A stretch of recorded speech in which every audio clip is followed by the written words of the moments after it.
Del departamento, el nombre del país. Yo creo que son pocos los jóvenes que han tenido la oportunidad de poder sobresalir a nivel internacional. Sin embargo, hoy pues nos podemos dar cuenta que tenemos una gran persona, un gran deportista, y ojalá que pues en el futuro nos pueda seguir dando muchos triunfos, y sobre todo, se lo decíamos hace un momento, es un joven ejemplar para las próximas generaciones, para los niños y niñas también, que van para arriba, que se están inclinando en la práctica del deporte, y qué bueno que tengamos a este tipo de personas aquí en nuestro municipio, en nuestro departamento, y ojalá Dios los siga iluminando, guardando para poder salir adelante. Hoy pues igual quisiéramos, repito, hacer algo más grande. Sin embargo, también hay que ser claro y sincero en que los recursos realmente son pocos para poder invertir en este tipo de eventos. Sin embargo, ya tendremos otra oportunidad en donde vamos a ubicar a Georgen en un lugar muy especial para que él igual siga adelante practicando el deporte y que siga sobre todo siendo ejemplo para la juventud.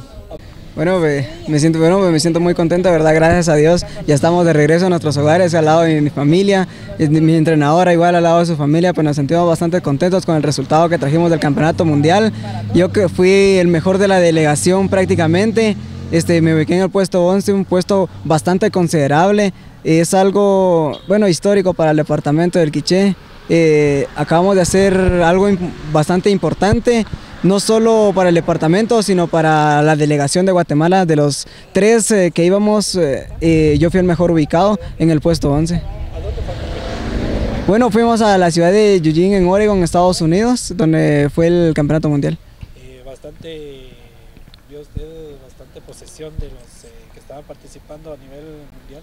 Sí, claro, dura competencia, como ya les decía, ¿verdad? Antes de irme, es un campeonato mundial, fue un campeonato mundial donde el nivel está al máximo. No es lo mismo competir en un campeonato centroamericano a competir en un campeonato mundial, que es donde está lo mejor de lo mejor, y pues ubicarnos en un puesto 11 es algo bastante grande prácticamente para nosotros en el departamento del Quiché, que contamos con pocos recursos, ¿verdad?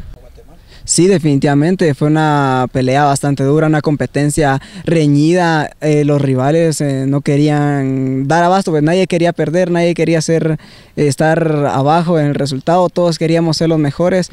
Bastante complicado, los países como China, Rusia, Australia, Japón, son potencias a nivel mundial en la marcha, y gracias a Dios pues nos ubicamos en un puesto bastante bueno y alcanzamos a dar el resultado de estar entre los 30, bajar al puesto 11. Pues fue bastante, que en la mayoría de la competencia me mantuvieron atrás, ¿verdad? Siempre me mantuve atrás, pero en los últimos kilómetros sacamos la casta de un quichelense, ¿verdad? Y alcanzamos un puesto bastante bueno. Y lo importante es que se ubicó dentro de los 15 mejores a nivel mundial. El puesto 11 es muy bueno, y el tiempo pues también. Esperaba que mejorara un poco más, pero pues no se pudo. En plena competencia le zafaron el zapato y tuvo que caminar casi 2 vueltas así, hasta que los jueces se dieron cuenta y le autorizaron pararse y arreglárselo, porque en la caminata no, pues uno se le zafó y me paro y lo arreglo, ¿no? O sea, le tienen que autorizar los jueces, y pues perdimos ahí porque sí bajó un poquito el ritmo, pero pues la posición que ocupó está bien, muy bien. ¿Satisfecha de la participación? Sí, estoy satisfecha, pues quedar en el puesto 11 a nivel mundial de 37 atletas, pues es muy buen lugar. ¿A seguir trabajando para las próximas? Así es, ahorita ya le toca a José Raimundo, ya terminó el mundial, ya está afuera. Entonces ahorita ya se prepara José para ir a competir a Varsovia. Compite el día 13 de septiembre y luego el 20 compite en Eslovaquia. Él ya es de la categoría mayor, en 20 kilómetros. Entonces ahorita pues ya con él trabajando para eso, porque le están dando la oportunidad para que pueda hacer la marca para los Juegos Centroamericanos y el Caribe de Veracruz.